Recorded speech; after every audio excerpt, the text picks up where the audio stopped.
Student, study point AKKS में आपका हार्दिक स्वागत है। स्टूडेंट, आज हम चर्चा करेंगे इन्वायरमेंट यानी पर्यावरण पर, और आज हमारा प्रैक्टिस सेट 10 है।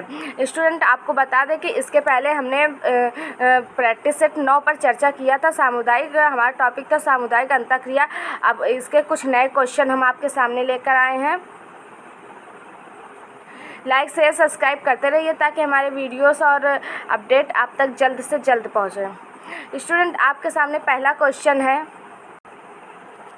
वह प्रजाति जिसका प्रभाव पारिस्थितिक तंत्र या समुदाय पर क्रांतिकारी व प्रभावकारी होता है उसे क्या कहते हैं। आपसे पूछा गया पारिस्थितिक तंत्र पर जिसका प्रभाव क्रांतिकारी व प्रभावकारी होता है उसे क्या कहते हैं, आपसे ये पूछा गया है। आपके सामने 4 ऑप्शन है। ऑप्शन ए है प्रभावी प्रजाति, और ऑप्शन बी है कीस्टोन प्रजाति, और ऑप्शन सी है स्थानिक प्रजाति, और ऑप्शन डी है सर्वदेशीय प्रजाति। तो इसमें से आपका सही है ऑप्शन बी कि स्टोन प्रजाति आपका सही है। ये वाला सही है आपका ऑप्शन। या क्रांतिकारी और प्रभावकारी प्रभाव पड़ता है पारिस्थितिक तंत्र या समुदायों पर, तो आपका ऑप्शन बी सही है। आइए चलते हैं क्वेश्चन नंबर 2 की ओर। क्वेश्चन नंबर 2 में आपसे पूछा गया है, समुदाय सदस्यों के समुच्चयन या पुंज को व्यक्त करता है। समुदाय सदस्यों के समुच्चयन या पुंज को व्यक्त करता है। पुंज को क्या व्यक्त करता है, ये आपसे पूछा गया। आपके सामने 4 ऑप्शन है। ऑप्शन ए है समान प्रजाति के हो सकते हैं, ऑप्शन बी है विभिन्न प्रजाति के हो सकते हैं, ऑप्शन सी है समान प्रकार के हो सकते हैं, ऑप्शन डी है इनमें से कोई नहीं।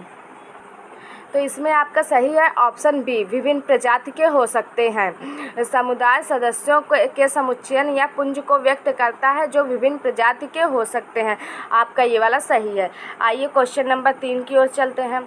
क्वेश्चन नंबर 3 में स्टूडेंट आपसे पूछा गया है, जीव जो एक समुदाय में प्रभावी होते हैं और सूक्ष्म जलवायु व समुदाय संरचना को परिवर्तित करते हैं उन्हें कहते हैं। उन्हें क्या कहते हैं, इसके बारे में आपसे पूछा गया है। आपके सामने 4 ऑप्शन है। ऑप्शन ए है कीस्टोन प्रजाति, ऑप्शन बी है लाभदायक प्रजाति, ऑप्शन सी है आक्रमणकारी प्रजाति, ऑप्शन डी है प्रभावी प्रजाति। तो इसमें से आपका ऑप्शन ए सही है, कीस्टोन प्रजाति। उन्हें क्या कहते हैं स्टूडेंट, कीस्टोन प्रजाति। जो जीव जो एक समुदाय से में प्रभावी होते हैं और सूक्ष्म जलवायु व समुदाय संरचना को परिवर्तित करते हैं उन्हें कीस्टोन प्रजाति कहते हैं। आइए क्वेश्चन नंबर 4 की ओर चलते हैं। क्वेश्चन नंबर 4 में आपसे पूछा गया है, कवक मूलीय सहवास में कवक तंतु क्या है। कवक तंतु इसमें क्या है, इसके बारे में आपसे पूछा गया। आपके सामने 4 ऑप्शन है। ऑप्शन ए खनिज अवशोषण में ही सहायता करते हैं, खनिज अवशोषण में ही सहायता करते हैं, यह आपका ऑप्शन ए है। और ऑप्शन बी आपका क्या कहता है, खनिज व जल के अवशोषण में सहायता करते हैं। और ऑप्शन सी आपका क्या है, सहभोजी के रूप में व्यवहार करते हैं। ऑप्शन डी है परजीवी के रूप में व्यवहार करते हैं। तो इसमें से आपका सही है ऑप्शन बी, खनिज व जल के अवशोषण में सहायता करते हैं। कवक मूलीय सहवास में कवक तंतु खनिज व जल के अवशोषण में सहायता करते हैं। आपका ऑप्शन भी सही है। आइए चलते हैं क्वेश्चन नंबर 5 की ओर। क्वेश्चन नंबर 5 में आपसे पूछा गया है, लाइकेंस अभिव्यक्त करते हैं। लाइकेंस क्या अभिव्यक्त करते हैं, इसके बारे में आपसे पूछा गया है। आपके सामने 4 ऑप्शन है। ऑप्शन ए है सहोपकारिता, और ऑप्शन बी है सहभोजिता, और ऑप्शन सी है एमेंसाइलिज्म, और ऑप्शन डी है परजीविता। तो इसमें से आपका सही है ऑप्शन ए सहोपकारिता। लाइकेंस अभिव्यक्त करते हैं सहोपकारिता। आइए क्वेश्चन नंबर 6 की ओर चलते हैं। क्वेश्चन नंबर 6 में आपसे पूछा गया है, एक अच्छे जैव उर्वरक के रूप में एंजोला का प्रयोग किया जाता है क्योंकि इसमें नो स्टॉक की कॉलोनी पाई जाती है। इसमें नो स्टॉक की कॉलोनी पाई जाती है कि एक अच्छे जैव उर्वरक के रूप में एंजोला का प्रयोग किया जाता है, इसके बारे में आपसे पूछा गया है। आपके सामने 4 ऑप्शन है। ऑप्शन ए है एक परजीवी के रूप में, और ऑप्शन बी है एक सहजीवी के रूप में, और ऑप्शन सी है एक कवक मूल के रूप में और ऑप्शन डी है एक अधिपादप के रूप में। तो इसमें से आपका सही है ऑप्शन बी, एक सहजीवी के रूप में। एक सहजीवी के रूप में पाई जाती है। एक अच्छे जैव उर्वरक के रूप में एंजोला का प्रयोग किया जाता है क्योंकि इसमें नो स्टॉक की कॉलोनी पाई जाती है, एक सहजीवी के रूप में पाई जाती है। आइए क्वेश्चन नंबर 7 की ओर चलते हैं। क्वेश्चन नंबर 7 में आपसे पूछा गया है क्लेबसिएला है एक। क्लेबसिएला क्या है? आपके सामने 4 ऑप्शन है। ऑप्शन ए है नाइट्रोजन स्थिरकर्ता और ऑप्शन बी है परजीवी, ऑप्शन सी है सहभोगी और ऑप्शन डी है परपोसी है। तो आपका ऑप्शन ए सही है, नाइट्रोजन स्थिरकर्ता। क्लेबसिएला नाइट्रोजन स्थिरकर्ता है, एक नाइट्रोजन स्थिरकर्ता है। आइए क्वेश्चन नंबर 8 की ओर चलते हैं। क्वेश्चन नंबर 8 में आपसे पूछा गया है नाइट्रोजन स्थिरीकरण करने वाले नो स्टॉक और एनाबीना जैसे नील हरित शैवाल पाए जाते हैं। नील हरित शैवाल कहाँ पाए जाते हैं इसके बारे में आपसे पूछा गया है। आपके सामने 4 ऑप्शन है। ऑप्शन है साइकस कसी प्रवलाभ जड़ों में और ऑप्शन बी है आपके एंथोसिरोस के थैलेस में और एंजोला में। ऑप्शन सी है आपका धान के खेतों में। ऑप्शन डी है उपरोक्त सभी में। तो इसमें आपका सही है ऑप्शन डी, उपरोक्त सभी में। नाइट्रोजन स्थिरीकरण करने वाले नो स्टॉक और एनाबीना जैसे नील हरित शैवाल उपरोक्त सभी में पाए जाते हैं, इन सभी में पाए जाते हैं आपके। ठीक, तो आपका ऑप्शन डी सही है। आइए क्वेश्चन नंबर 9 की ओर चलते हैं।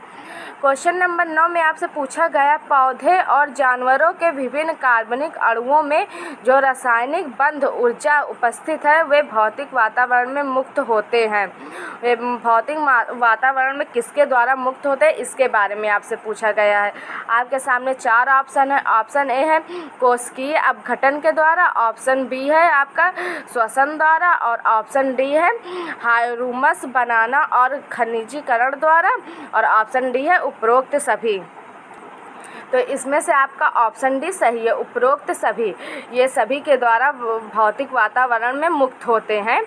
जो पौधे और जानवर के विभिन्न कार्बनिक अणुओं में जो रासायनिक बंध उपस्थित ऊर्जा उपस्थित होती है वे इन सभी के द्वारा मुक्त होते हैं। आइए क्वेश्चन नंबर 10 की ओर चलते हैं।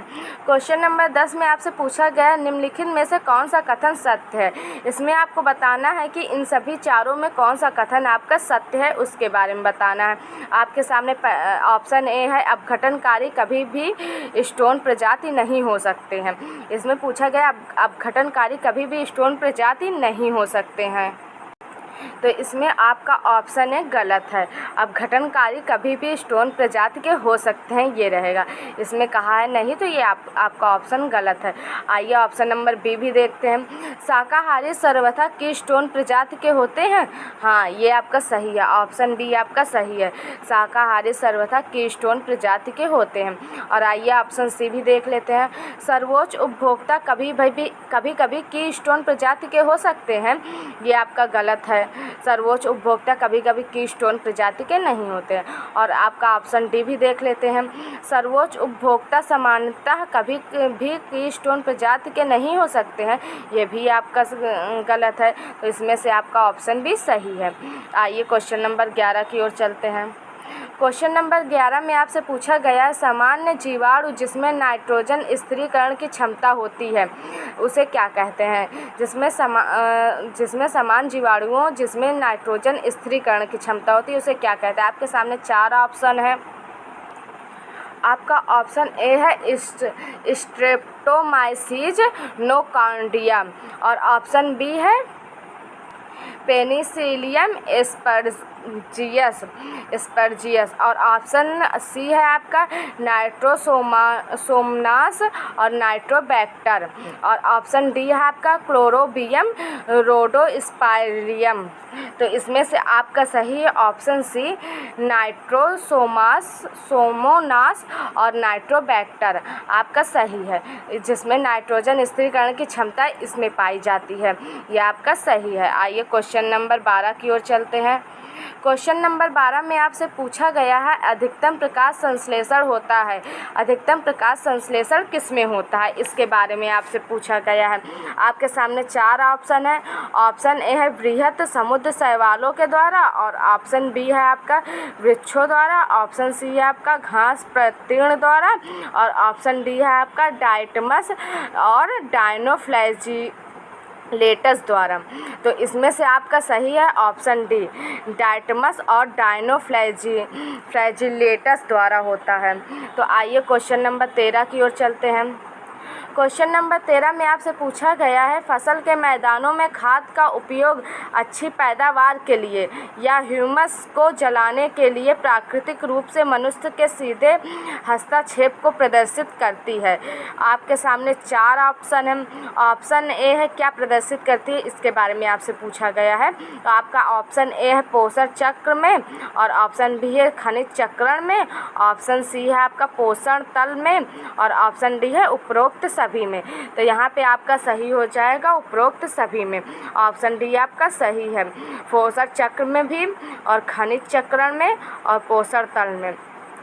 इसमें मनुष्य के सीधे हस्तक्षेप को प्रदर्शित करती है इन तीनों में। तो आपका उपरोक्त सभी सही हो जाएगा। आइए क्वेश्चन नंबर 14 की ओर चलते हैं। क्वेश्चन नंबर 14 में आपसे पूछा गया है पारिस्थितिक तंत्र में स्वनियंत्रण होता है। पारिस्थितिक तंत्र में किसमें स्वनियंत्रण होता है, इसके बारे में आपसे पूछा गया है। आपके सामने 4 ऑप्शन है। ऑप्शन ए है जांच और संतुलन द्वारा, ऑप्शन बी है शिकारी परभक्षी पारस्परिक क्रिया द्वारा, और ऑप्शन सी है आपका ऊर्जा प्रवाह और सही खाद्य श्रृंखला द्वारा, और ऑप्शन डी है आपका उपरोक्त सभी। तो यहाँ पे आपका सही हो जाएगा ऑप्शन डी, उपरोक्त सभी। पारिस्थितिक तंत्र में स्वनियंत्रण होता है, जांच और संतुलन द्वारा भी होता है, शिकारी परभक्षी पारस्परिक क्रिया द्वारा भी होता है, और ऊर्जा प्रवाह और सही खाद्य श्रृंखला द्वारा भी होता है। तो यहाँ पे आपका उपरोक्त सभी सही हो जाएगा। आइए क्वेश्चन नंबर 15 की ओर चलते हैं। क्वेश्चन नंबर 15 में आपसे पूछा गया उच्च श्रेणी के उपभोक्ता ऊर्जा प्राप्त करते हैं। उच्च श्रेणी के उपभोक्ता ऊर्जा कहाँ से प्राप्त करते हैं, इसके बारे में आपसे पूछा गया है। आपके सामने 4 ऑप्शन है। ऑप्शन ए है केवल प्राथमिक उपभोक्ता से, और ऑप्शन बी है केवल द्वितीयक उपभोक्ता से, और ऑप्शन सी है आपका प्राथमिक व द्वितीयक उपभोक्ताओं से, और ऑप्शन डी है आपका प्राथमिक उत्पादक से। तो यहाँ पे आपका सही हो जाएगा ऑप्शन सी, प्राथमिक व द्वितीयक उपभोक्ताओं से। उस श्रेणी के उपभोक्ता ऊर्जा प्राप्त करते हैं प्राथमिक व द्वितीयक उपभोक्ताओं से। आपका ये ऑप्शन सी सही हो जाएगा। धन्यवाद स्टूडेंट। लाइक शेयर सब्सक्राइब करते रहिए ताकि हमारे वीडियोस और अपडेट आप तक जल्द से जल्द पहुँचे। धन्यवाद स्टूडेंट।